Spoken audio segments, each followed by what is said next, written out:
வணக்கம் and welcome to Digi Tamil audio நாவல்ஸுக்கு உங்களை அன்புடன் வரவேற்கிறேன். உள்ளேன் நானடி பார்ட் 7. இளஞ்செழியன் மருத்துவமனையில் சோகமாக நின்று கொண்டிருக்கும் போது அவ்வழியே ஒரு இளம்பெண் அழுது கொண்டே வந்தாள்.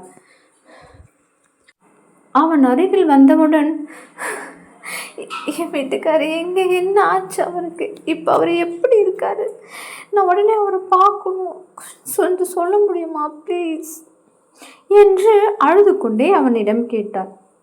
இப்போ ஒன்றும் இல்லைம்மா, நீங்கள் பயப்படாதீங்க, அவங்க ரொம்ப நல்லா இருக்காங்க, இன்னும் கொஞ்ச நேரத்தில் கண்ணை முழிச்சிருவாங்க, பயப்படாதீங்க என்று அவன் சொன்னான். அவளுக்கோ இப்பொழுதுதான் சற்று நிம்மதியாக இருந்தது. அவன் உயிருக்கு எந்த ஒரு ஆபத்தும் இல்லை என்று அறிந்த பின்னரே அவனும் பூர்ணாவும் இளைமாறனும் அவ்விடத்தை விட்டு செல்ல ஆயுத்தமானார்கள். அவனுடைய மருத்துவ செலவு அனைத்தையும் இளஞ்செழியனை ஏற்றுக்கொண்டான். அந்த பெண் அவனை தெய்வமாக பார்த்து கையெடுத்து கும்பிட்டது. ஒரு கணம் அவன் அவளை பார்த்து, இருக்கட்டுமா என்று சிறு வேதனையுடன் அவளை விட்டு கடந்து சென்றான் அவன். பிறகு மூவருமாக வீட்டை நோக்கி அடைந்தனர்.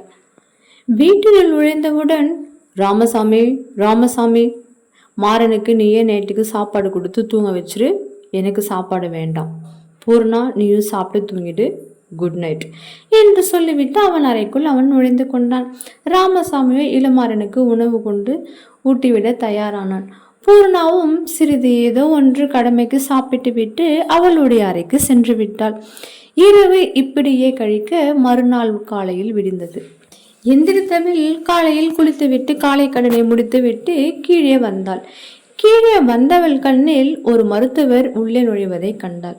ராமசாமி அவர் அருகில் வந்து பெட்டியை வாங்கி கொண்டு, வாங்க ஐயா, அம்மா உள்ளதா இருக்காங்க என்று மருத்துவனை அழைத்து கொண்டு ஒரு அறைக்குள் சென்றான் ராமசாமி.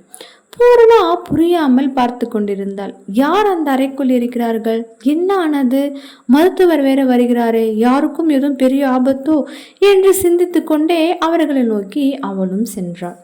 சிறிது தூரம் சென்றவுடன் உள்ளே ஒரு மிகப்பெரிய அறையில் மருத்துவ உபகரணங்கள் பொருத்தப்பட்டு கண்மூடி படுத்திருந்தாள் ஒரு வயதான அம்மா. ராமசாமி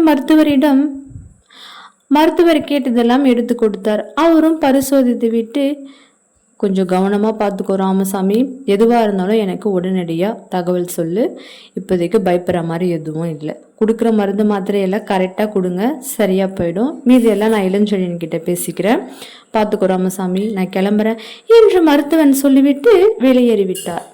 பூரணாவிற்கு ஒன்றும் புரியவில்லை.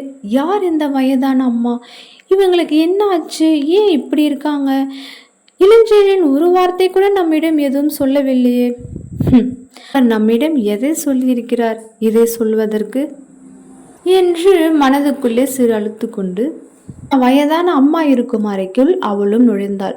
ராமசாமியோ சற்றென்று பதறி, அம்மா என்னம்மா வேணும், நீங்க எதுக்கு இங்க வந்தீங்க, ஏதோ உங்களுக்கு வேணுமா, கூப்பிட்டுருந்தா நானே எடுத்து கொடுத்துருப்பேனம்மா. இல்லை ராமசாமி, நீ ரொம்ப பதட்டப்படாத, இவங்க யாரு, இவங்களுக்கு என்ன ஆச்சு, ஏன் இப்படி இருக்காங்க, எதுவுமே என்கிட்ட ஒரு வார்த்தை கூட சொல்லலையே, என்ன ஆச்சு இவங்களுக்கு என்று பூரணா அழுது கொண்டே கேட்டாள். ராமசாமிக்கு உண்மையை சொல்லலாமா வேண்டாமா என்று ஒரு ஐயம்.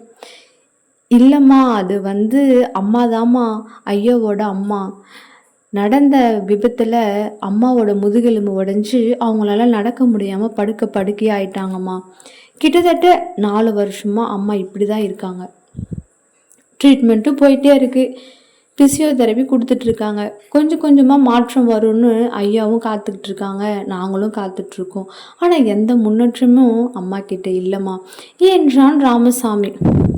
அவளுக்கு ஐயோ என்றாகிவிட்டது. அந்த வயதான அம்மா அருகில் அமர்ந்து கொண்டு அந்த வயதான அம்மாவையே உற்று நோக்கினாள். மிக அழகான முகம், வட்ட வடிவமான முகம், அமைதியே உருவமாக படைத்திருந்தார்கள் அவர்கள். என்ன சொல்வதென்றும் புரியவில்லை, அவர்களிடம் என்ன பேசுவதென்றும் தெரியவில்லை. சற்று நேரம் அந்த அம்மாவின் கையை பிடித்து கொண்டு அவரையே ஆழ்ந்து பார்த்து கொண்டிருந்தாள். பிறகு எதுவும் சொல்லாமல் எழுந்து வெளியே சென்று விட்டாள் பூர்ணா. அடுத்து என்ன நடந்தது தெரிஞ்சுக்கணுமா, பாகம் 8 பார்க்கலாம். இந்த வீடியோ உங்களுக்கு ரொம்ப பிடிச்சிருந்தா லைக் பண்ணுங்கள், ஷேர் பண்ணுங்கள். மறக்காமல் நம்ம சேனலை சப்ஸ்கிரைப் பண்ணுங்கள். நன்றி.